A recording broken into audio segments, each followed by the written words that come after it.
You will recall at the beginning of last month, the Office of Texas Attorney General Ken Paxton announced a victory. He said, this was a press release, he said, and I quote, Texas Attorney General Ken Paxton secured a major win protecting the rights of Texas hospitals and doctors to refuse to provide abortions that are prohibited by state law.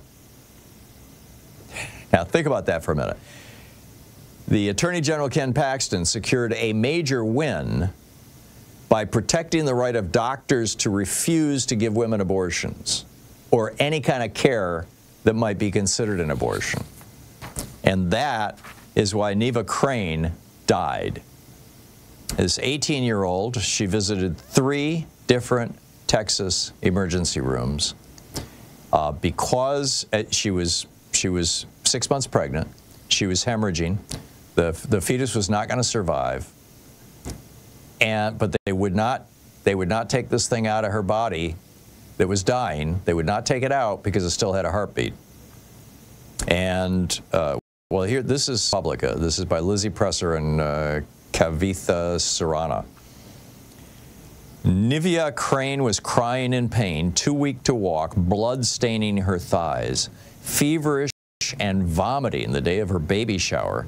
The 18-year-old had gone to 2 different emergency rooms within 12 hours, returning home each time worse than before. The first hospital diagnosed her with strep throat without investigating her sharp abdominal cramps. At the second, she screened positive for sepsis, a life-threatening, fast-moving reaction to an infection. But doctors said her 6-month fetus had a heartbeat and she was fine to leave.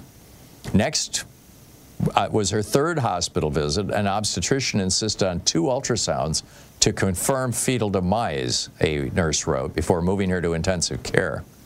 By then, more than 2 hours after her arrival, Crane's blood pressure had plummeted, and a nurse had noted that her lips were blue and dusky. Her organs began failing. 2 hours later, she was dead. That is what many pregnant women are now facing in states with strict abortion bans, doctors and lawyers have told ProPublica.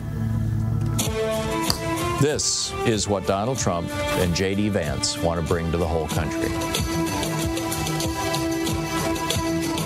And we've got to vote to prevent it. And if you live in one of these red states with abortion bans, you got to get out there and vote. Vote Democratic right up and down the ticket. This is insane. I'll be back with your calls on the other side of the break. Stay with us.